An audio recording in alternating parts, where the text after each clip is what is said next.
आज की तमाम बड़ी खबरें नॉनस्टॉप न्यूज में। सीमा पर चीन की किसी भी साजिश को नाकाम करने के लिए वायुसेना ने आज लद्दाख में अपनी ताकत दिखाई। अग्रिम एयरबेस के पास एयर ऑपरेशन में सुखोई 30 MKI, MiG-29 लड़ाकू विमान, अपाची हेलीकॉप्टर ने उड़ान भरी। वायुसेना का कहना है कि एयरबेस पर तैनात हर हवाई योद्धा किसी भी तरह की चुनौतियों का सामना करने में सक्षम है और उनका जोश हमेशा हाई है। Every air warrior at this base, and not only this base, across the entire Indian Air Force is fully trained and capable to meet all the challenges.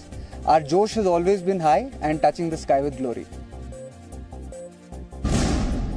चीन के 59 मोबाइल ऐप्स पर बैन लगाने के बाद अब mobile app के मामले में भी देश को आत्मनिर्भर बनाने की कोशिशें तेज हो गई हैं। प्रधानमंत्री नरेंद्र मोदी ने ट्वीट किया कि आज मेड इन इंडिया ऐप्स बनाने के लिए तकनीकी और स्टार्टअप समुदाय के बीच अपार उत्साह है। उनके विचारों और प्रोडक्ट्स को बढ़ावा देने के लिए दूरसंचार मंत्रालय और अटल इनोवेशन मिशन दोनों मिलकर एक इनोवेशन चैलेंज शुरू कर रहे हैं। प्रधानमंत्री ने कहा कि अगर किसी व्यक्ति के पास कोई ऐसा प्रोडक्ट है या फिर कुछ बेहतर करने की क्षमता या नजरिया है तो टेक कम्युनिटी से जुड़े।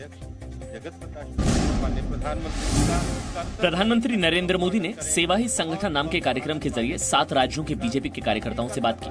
बिहार, दिल्ली, कर्नाटक, उत्तर प्रदेश, महाराष्ट्र, राजस्थान और असम की प्रदेश बीजेपी यूनिट ने लॉकडाउन में किए गए कामों की रिपोर्ट प्रधानमंत्री नरेंद्र मोदी के सामने पेश की। पीएम मोदी ने कहा कि बीजेपी कार्यकर्ता कोरोना काल में मानव इतिहास का सबसे बड़ा सेवा यज्ञ कर रहे हैं।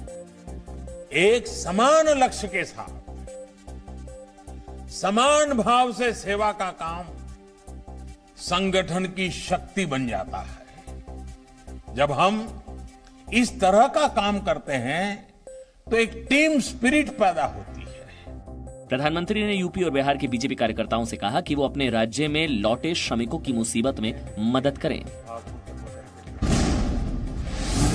कानपुर में 8 पुलिसकर्मियों की हत्या के आरोपी बदमाश विकास दुबे के घर को पुलिस ने जेसीबी मशीन से गिरा दिया।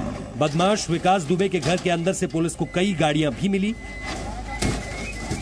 विकास दुबे और उसके साथियों की तलाश में यूपी एसटीएफ और 40 थानों की पुलिस छापेमारी कर रही है। यूपी पुलिस ने कानपुर के चौबेपुर थाने के सीओ विनय तिवारी को निलंबित कर दिया। सीओ विनय पर मुखबिरी का शक है।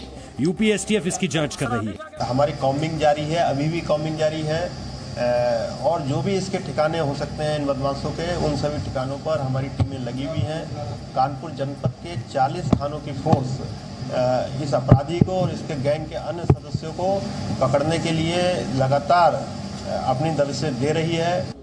कानपुर में मुठभेड़ में शहीद हुए डीएसपी देवेंद्र मिश्रा का पूरे राजकीय सम्मान के साथ अंतिम संस्कार किया गया। जम्मू कश्मीर के कुलगाम जिले में सेना ने मुठभेड़ में 2 आतंकवादियों को मार गिराया। आरा इलाके में सेना को आतंकवादियों के होने की खबर मिली थी, जिसके बाद सर्च ऑपरेशन शुरू किया गया था, लेकिन आतंकवादियों ने फायरिंग शुरू कर दी। सेना की जवाबी कार्रवाई में 2 आतंकी मारे गए। राजौरी जिले में भी आतंकियों के खिलाफ बड़ी कामयाबी मिली। सर्च ऑपरेशन में सेना को आतंकवादियों के ठिकाने से बड़ी मात्रा में हथियार मिले।